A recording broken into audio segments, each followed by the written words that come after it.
እስራኤል ኢትዮጵያን የተጣመረችው ለወረት አይደለም። ይህ በኢትዮጵያ የእስራኤል አምባሳደር የአብርሃም ንጉሴ ንግግር ነው። አምባሳደር አብርሃም ንጉሴ ከአዱ ሬዲዮና ቴሌቪዥን ጋር ባደረጉት ቆይታ እስራኤልና ኢትዮጵያ በገሃድ መጣመራቸውንና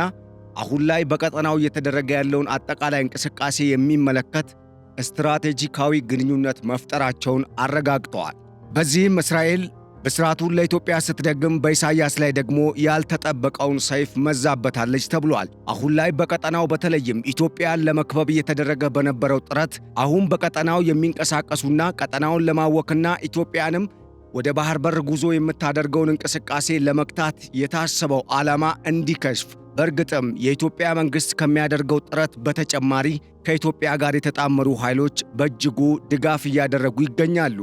የኢትዮጵያ የምንጊዜም አጋር የሆነችው እስራኤል አሁንም ከኢትዮጵያ ጎን መከሰቷን በይፋ አስታውቃለች። አምባሳደር አብርሃም ንጉሴ ኢትዮጵያ አሁን በዚህ ቀጠና ላይ እያደረገች ያለችው እንቅስቃሴ ለእስራኤልም ሆነ ለአሜሪካ፣ ለመላው ዓለም ሰላም በተለይም ለቀይ ባህር ቀጠናና ለሰሜናዊ ህንድ ውቅያኖስ አጠቃላይ የንግድ መስመር ሰላምና ደህንነት መጠበቅ በእጅጉ አስፈላጊ ነው ሲሉ እስራኤል ኢትዮጵያን በመጣመር የቀይ ባህር ቀጠናን ለመቆጣጠር ጥረት እያደረገች ስለመሆኗ ማመላከቻ ንግግር ተናግረዋል። በሌላ በኩል የተባበሩት አረብ ኤምሬትስ ከኢትዮጵያ ጋር በፈጠረችው ጥምረት አሁን ላይ ወደ አፍሪካ ዘልቃ መግባት የቻለች ሲሆን ይህንንም ወደ አፍሪካ ዘልቆ ለመግባት እያደረገች ያለውን ጥረት በበለጠ ለማጠናከር አዲስ ስትራቴጂ ነድፋ ከኢትዮጵያ ጋር በጥምረት ለመስራት ሌላ ዕቅድ ስለማቀዷ ተሰምቷል። ሰላም ውድ አድማጭ ተመልካቾቻችን እንደምን ሰንብታችኋል? ይህ ገበያ ሚዲያ ነው። ፕሮግራማችን ከገበያ ሚዲያ ከዚህ ሰዓት ጀምሮ ወደ እናንተ የሚደርሰው የልዩ መረጃ ጥንቅር ፕሮግራማችን ነው። እንድትሰሙን እየጋበዝን በቆይታችሁ እንደምታተርፉም በማመን ለቻናላችን አዲስ የሆናችሁ ቻናሉን ሰብስክራይብ፣ ፕሮግራማችንን ደግሞ ላይክ እና ሼር እንድታደርጉ እየጋበዝን አዲስ ሐሳብ ወይም የምታጋሩን መረጃ ካለ ደግሞ እንደተለመደው እንደዚሁም በሐሳብ መስጫ ሳጥን በኩል እንድታጋሩን እየጋበዝን በቀጥታ ወደ ዝርዝር መረጃው እናምራ።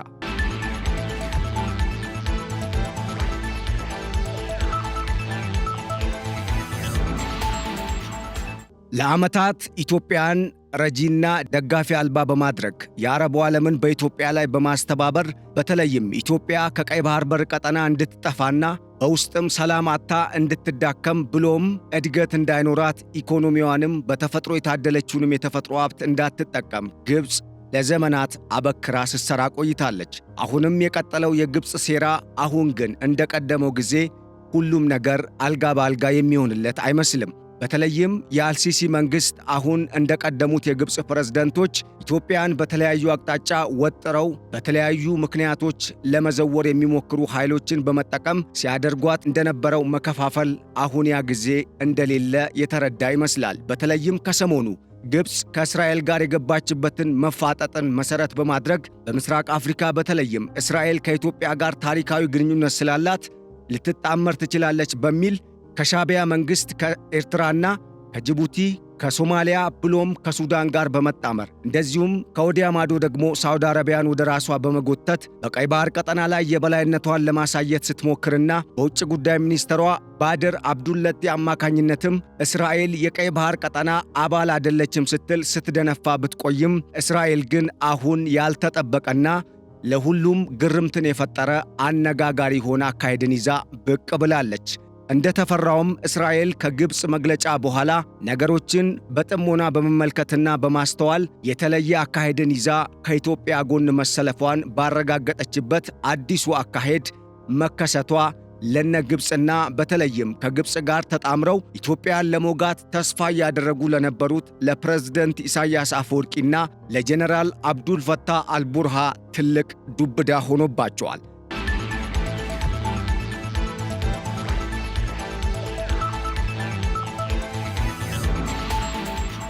በተለይም ከወደ አዲስ አበባ የተሰማው አዲሱ መረጃ ደግሞ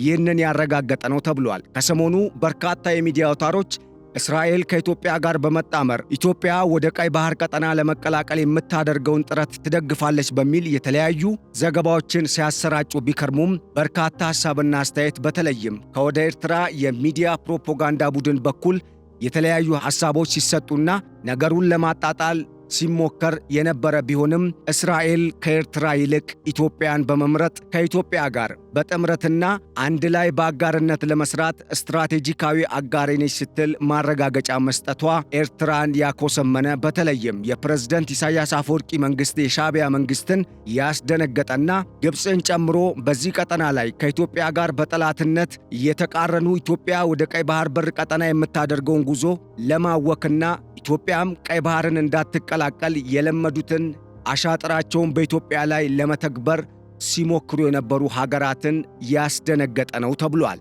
ይህ አካሄድ በተለይም እስራኤል በዚህ ቀጠና ከዚህ ቀደም የነበራትን ጥቅም የበለጠ የምታስጠብቅበትና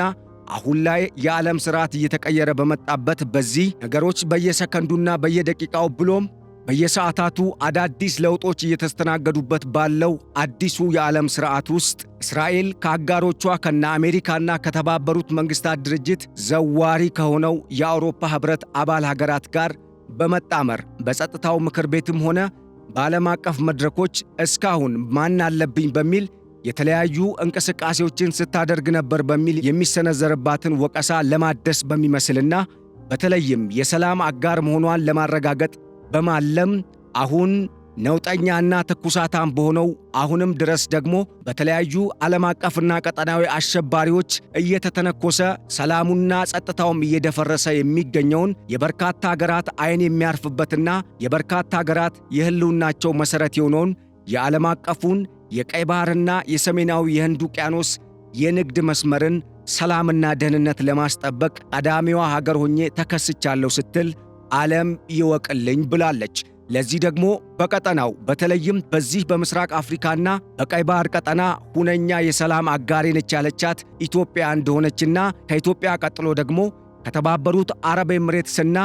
በቀጠናው ኃይላቸውን አሰማርተው ቀጠናውን ለማስጠበቅ እንቅስቃሴ እያደረጉ ካሉት እንደ ፈረንሳይ፣ የአሜሪካ መንግስትና በተለይም በዚህ ቀጠና ላይ ጥቅማቸው እንዲጠበቅ ከሚፈልጉ እንደ ጃፓን ከመሰሉ ሀገራት ጋር በጥምረት እንደምትሰራ ማረጋገጫ መስጠቷ ተሰምቷል። ይህ ደግሞ በዋናነት በዚህ ቀጠና ላይ ኃይል ያላቸው ሀገራት በስፋት እንዲሰማሩ የሚያደርግ ነው የተባለ ሲሆን በተለይም እስራኤል የመሪነቱን ሚና ለመወጣትና ግብፅ በቀጠናው እያደረገች ያለውን የጸባጫሪነት ተግባር ዞር በይ በማለት በማስወገድ ራሷን አልቃ ለማውጣት ያሰበችበት መንገድ ለኢትዮጵያ ትልቅ ጠቃሚና ለቀይ ባህር በር ጉዳዩም እንደ ዋና ቁልፍ የመፍትሄ መሠረቶች ተደርጎ ስለመወሰዱም የወጡ መረጃዎች አመላክተዋል።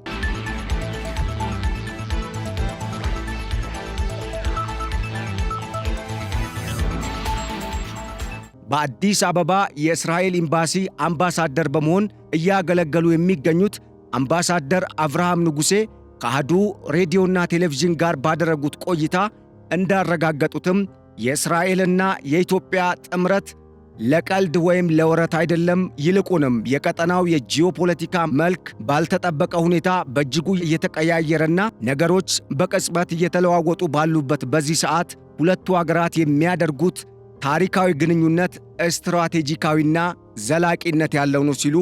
ማረጋገጫ መስጠታቸው በእርግጥም ጠቅላይ ሚኒስትር ቤንጃሚን ኔታንያሁ አዲስ አበባ በሚገኘው ኤምባሲያቸው በኩል እንደተነፈሱት ነው ሚስጥሩን የሚል ትርጓሜም እንዲሰጠው አድርጓል። ከሰሞኑ 30 የሚደርሱ የእስራኤል ባለሀብቶች ወደ ኢትዮጵያ መጥተው የኢትዮ እስራኤል ቢዝነስ ፎረም መቋቋሙንና በዚህም ላይ በተገቢ ሁኔታ እየተሰራ እንደሆነ ያረጋገጡት አምባሳደር አብርሃም ንጉሴ በተለይም ከ100 በላይ ከሚሆኑ ሀገራት የተውጣጣው የእስራኤል ሕዝብ አሁን ላይ በከፍተኛ ሁኔታ ከወደ አረቡ ዓለም ከፍተኛ ስጋት የተደቀነበት በመሆኑ ከኢትዮጵያ ጋር በቀይ ባህር ቀጠና የሚደረገው ጥምረት በእጅጉ አስፈላጊና ታሪክ የሚለውጥ ይሆናል ሲሉም ማረጋገጫ ሰጥተዋል። የዚህ አይነቱ መረጃ መሰማት በተለይም ለሻዕቢያው ዘዋሪ ሰው ፕሬዝዳንት ኢሳያስ አፈወርቂ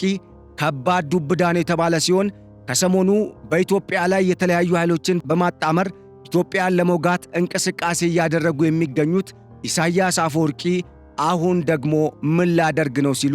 ጥያቄ እንዲጠይቁ የሚያደርግ አዲስና ከባድ ኃይል እንደመጣባቸው ተመላክቷል ተብሏል። እስራኤል በድጋሜ በአምባሳደሯ በኩል ኢትዮጵያን ያበሰረችበትና የሻዕቢያውን መንግሥት ኢሳያስ አፈወርቂ የሚዘውሩትን አምባገነኑን ሥርዓት ደግሞ ያልተጠበቀውን ሰይፍ የመዘዘችበትን ይህንን ተግባር አሁን አጠናክራ እንደምትገፋበት አምባሳደር አብርሃም አረጋግጠዋል። በተለይም ግብፅን ከኋላ በማሰለፍና ግብፅ ያጣመረቻቸውንና ኢትዮጵያ ውስጥ ምንም ሙስሊም እንደሌለ በማድረግ የአረቡን ዓለም ስታሳስትና ኢትዮጵያን ያልተለየ ገጽታና ትርጉም እንዲሰጣት ስታደርግ የነበረችው ግብፅ አሁን ነገሮች ከእጇ እየወጡ ያሉ ይመስላል። በተለይም በምስራቅ አፍሪካ ቀጠና እስራኤል ለመግባት እያደረገች ያለው እንቅስቃሴና በቀጣይም በንግዱ መስክ እስራኤል አፍሪካን ለመያዝ ኢትዮጵያን እንደ መግቢያ በር ለመጠቀም ያቀደችው ዕቅድ በእርግጥም ግብፅን ጨምሮ በዚህ ቀጠና ላይ የአረቡ ዓለምን በማስተባበር ኢትዮጵያ ላይ ጫናን ለመፍጠር የሚመጣ የትኛውም ኃይል አሁን ቦታን እንዳይኖረው ሊያደርግ የሚችል ወሳኝና ትርጉም ያለው ጥምረት ኢትዮጵያ ከእስራኤል ጋር መፈጸሟ በእርግጥም ቀጣዩን ጉዞ በተስፋ የተሞላ እንደሚሆን ጥርጥር የለውም አስብሏል። በተለይም የሻዕቢያው ዘዋሪ ሰው ፕሬዝደንት ኢሳያስ አፈወርቂ ከሰሞኑ ኢትዮጵያን ለመውጋትና ኢትዮጵያ ልትወረኝ ነው በሚል በዓለም አቀፍ ደረጃ ባሰራጫቸው የሚዲያ ፕሮፓጋንዳ ቡድኑ አማካኝነት ኢትዮጵያን እንደ ወራሪ ሀገር አድርጎ ሊስል ቢሞክርም የነገሩ አካሄድ እሱ እንደጠበቀው ሳይሆን ቀርቶ አሁን እስራኤልን ጨምሮ ፈረንሳይ፣ አሜሪካና የአውሮፓ ኅብረት፣ ጃፓን እንደዚሁም ደቡብ ኮሪያና ሌሎች የሩቅ ምስራቅ ቀጠና አገራት የሆኑት እንደ ህንድና ቪየትናምን እንዲሁም ሲንጋፖርና ማሌዥያን የመሰሉ አገራት ከኢትዮጵያ ጋር የመሰለፋቸው ጉዳይ በእርግጥም የሻዕቢያ አገዛዝ ሕዝቡም እንደጠላው አሁን በኤርትራ ላይ ሊያበቃ ቀናት እንደተያዙለት ጊዜም እንደተቆረጠለት ያመላከተ ነው ተብሏል።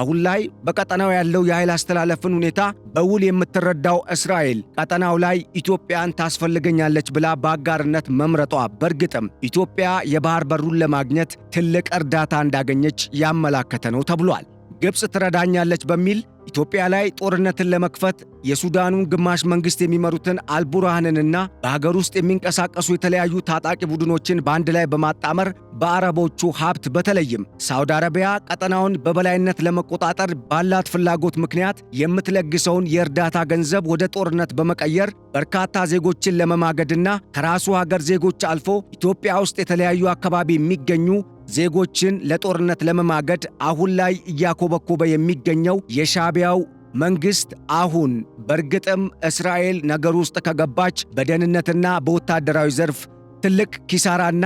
ትልቅ የሆነ ውድቀት እንደሚያጋጥመው መረጃዎች ጠቁመዋል። ይህ የእስራኤል አካሄድ በቀጠናው ኢትዮጵያን ከመደገፍም ባለፈ እስራኤልን ብዙ ትሩፋት የሚያስገኝላትም ነው ተብሏል። ከግብፅ ጋር በዓመት የ3.2 ቢሊዮን ዶላር በተለይም እስራኤል የንግድ የበላይነቱን በመውሰድ በርካታ ጋዝን ለግብፅ በመላክ ይህንን የሚያክል ገቢ የምታገኘው እስራኤል አሁን ከግብፅ ጋር በመወዳጀትና ከግብፅ ጋር በመነገድ ከምታገኘው 3.2 ቢሊዮን ዶላር ዓመታዊ ገቢ ይልቅ ኢትዮጵያን በመወዳጀት የዚህን ገቢ 4 እና 5 እጥፍ የምታገኝበትን የአፍሪካ ገበያን ያለምንም ተግዳሮትና ያለምንም የጸጥታ ስጋት ለዛውም በርካታ ሀገራት ወዳጅ ሆነዋት የምታገኝበት ዕድልን በቀላሉ ከአዲስ አበባ የምታገኝ መሆኗ ለነገሩ ክብደት እንዲሰጠው ስለማድረጉም መረጃዎች ጠቁመዋል። አሁን ላይ በእስራኤል መንግሥት በኩል ከፍተኛ ትኩረት የሚሰጠው የጸጥታና የደህንነት እንደዚሁም ኢኮኖሚያዊ ጥቅምን የማስጠበቅ በአጠቃላይ የእስራኤልን ብሔራዊ ጥቅምን ማስጠበቅ እንደሆነ የገለጹት አምባሳደር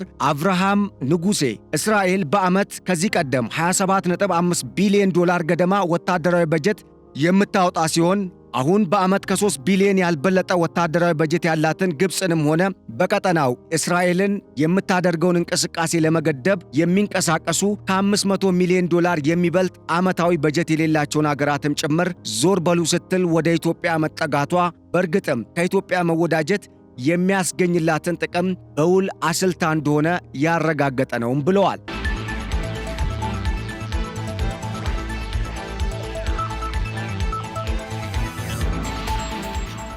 በሌላ በኩል እስራኤል ለግብፅ ጋዝ፣ የኤሌክትሪክ ቁሶችና የግብርና ኬሚካሎችን በማቅረብ ከምታገኘው አሁናዊ ገንዘብ ይልቅ ከኢትዮጵያ ጋር በመወዳጀት ከተለያዩ የአፍሪካ ሀገራት ጋርም በመጣመር ከ5 እስከ 6 እጥፍ የሚሆን ትርፍ የምታገኝበትን ገበያ በአፍሪካ ለመዘርጋት የሚያስችላትን ወሳኝ ስትራቴጂካዊ የንግድ ዕቅድ ከኢትዮጵያ ጋር በመጣመር የምታሳካ መሆኑ ኢትዮጵያን ከመቼውም ጊዜ በላይ እንድታስፈልጋትና ለመጣመርም በቂ ምክንያት እንዳላት ያሳየ ነውም ተብሏል። እስራኤል ከኢትዮጵያ ጋር በሚኖራት ግንኙነት በቀጣይ በቀጣይ በታሪክ ከዚህ ቀደም ከነበራት ግንኙነት በተሻለ መልኩ ከበርካታ የአፍሪካ ሀገራት ጋር የሚኖራትን ግንኙነት ከማጠናከሩም በላይ ሰፊ የአፍሪካ ገበያ መዳረሻን የሚከፍትላትም ይሆናል። ይህ ደግሞ ከዚህ ቀደም ቻይና ኢትዮጵያን መግቢያ በር በማድረግ አሁን ላይ በአፍሪካ ውስጥ ላላት ይዞታ መሰረት የጣለላትን ግንኙነት እንደፈጠረችውላ እስራኤልም ኢትዮጵያን የአፍሪካ በር መግቢያ በማድረግ ከኢትዮጵያ ጋር የምትፈጥረው ግንኙነት በቀጣይ በርካታ የአፍሪካ ሀገራትን በወዳጅነት እንድታገኝ ሲያደርጋት፣ ኢትዮጵያን ደግሞ እንደ ግብፅ ያሉ በቀጠናው ታሪካዊ የሚባሉ ጠላቶቿን የሚያደርሱባትን ተጽዕኖ በእጅጉ እንዲቀንስና ዞር በሉ ብላ እንድታባረር የሚያስችል ወሳኝና አቅም ያለው ተጣማሪ ሀገር ስለማግኘቷ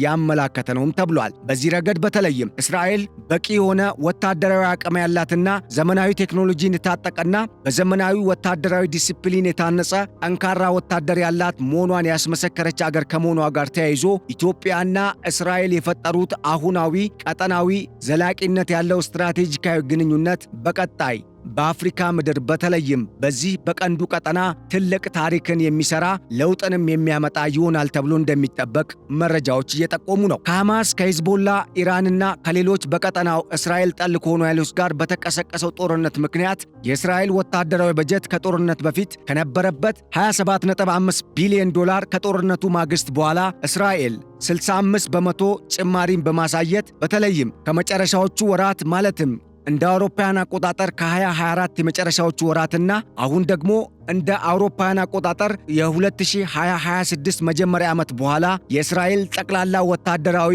ወጪ 46.5 ቢሊዮን ዶላር እንደሚሆን የሚጠበቅ ሲሆን የሀገሪቱን ጠቅላላ ጂዲፒ ወይም ሀገራዊ ጠቅላላ ምርት 8.8 በመቶ የሚሸፍን ይሆናልም ተብሏል። ይህ ደግሞ እስራኤል አሁን ካላት በተለየ መልኩ የተሻለ ወታደራዊ ቁመናና አቅም እንዲኖራት የሚያደርግ ሲሆን በተለይም በድሮንና በዘመናዊ ወታደራዊ ጀቶችንና የጦር መሳሪያዎችን በማምረቱ ረገድ ከኢትዮጵያ ጋር ተጣምራ የመስራቷ ጉዳይ ኢትዮጵያ አሁን ላይ እያደረገች ላለው በተለይም የድሮን ምርትንና ሌሎች ተተኳሾችን በሀገር ውስጥ ለማምረት እየተደረገ ያለውን ጥረት የበለጠ የሚያጠናክር ይሆናል ተብሎ የሚታመን ሲሆን ኢትዮጵያም በዚህ ረገድ ያላትን አቅም የምታጠናክር ከሆነ በቀጣይ በኒውክለር ቴክኖሎጂም እየሄደችበት ያለውን መንገድ በማጠናከር ትልቅ አገር እንድትሆን የሚያደርጋትን ወታደራዊና ኢኮኖሚያዊ አቅም ለመገንባት እድል ይፈጥርላታልም ተብሏል።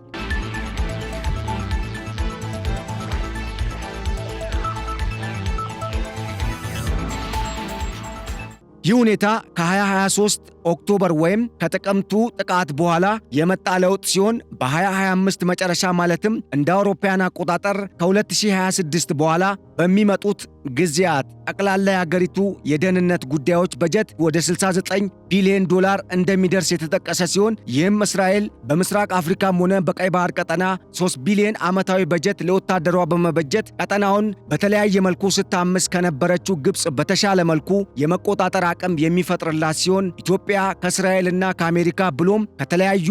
በቀጠናው ጥቅም አለን ከሚሉ ሀገራት ጋር በመጣመር የቀይ ባህሩን ጉዳይ በስኬት በማጠናቀቅ በቀጣይ ታላቋና ከዚህ ቀደም ከነበረችበት ደረጃ ከፍ ብላ ጎልታ የምትታይ በቀጠናውም በርካታ ሀገራት አጋር ለማድረግ የሚሿት ተስፋ ያላት የምስራቅ አፍሪካ የቀይ ባህር ቀጠና አባል ሀገር እንድትሆን እንደሚያደርጋት የወጡ መረጃዎች አመላክተዋል። ይህም ኢትዮጵያን ተስፈኛ ሀገር ከመሆኑም በላይ ያላትን አቅም የምትጠቀም ከሆነ አሁን ካለችበት ደረጃ በተሻለ በማደግ በቀጠናው ብሎም በአፍሪካ ደረጃ የአፍሪካና የመላው ጥቁር ሕዝብ ድምፅ መሆኗን የምታረጋግጥበት ጊዜ ቅርብ እንደሚሆን ያመላከተ ነውም ተብሏል። ይህንን የሰሙት የሻቢያና ከሻቢያ ጋር ከኋላ በመቆም ሻቢያን አይዞ ሲሉ የነበሩት እንደ ግብፅና ሳውዲ አረቢያ ያሉ ሀገራት ደግሞ አሁን ምን ሊያደርጉ ይችላሉ የሚለው ጉዳይ በእርግጥም ያን ያህል አሳሳቢ እንደማይሆን የሚጠቁሙ የጂኦፖለቲክስ ባለሙያዎች ሳውዲ አረቢያና ሌሎቹ የአረብ ሀገራት በተለይም እንደ ኳታርና ጆርዳን